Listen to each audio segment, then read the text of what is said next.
निर्जला एकादशी निमित्त भाविकांची पंढरपुरात मोठी गर्दी।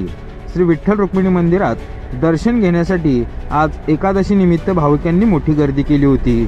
मात्र यावेळी मंदिर समितीचा भोंगळ कारभार पुन्हा एकदा समोर आला आहे। मुखदर्शन रांगेत सुरक्षा रक्षक नसल्याने भाविकांमध्ये मोठी गोंधळ उडालेले दिसून आले।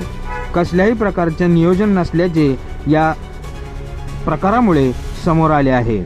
एक महिन्यावर आषाढी एकादशी येऊन ठेपली असतानाच मंदिर समितीचे मात्र नियोजन शून्यच कारभार असल्याचे पुन्हा एकदा समोर आले आहे। आज एकादशीमुळे प्रचंड प्रमाणात मोठी गर्दी पंढरपूर व चंद्रभागा वाळवंट मंदिर परिसरात झाली होती।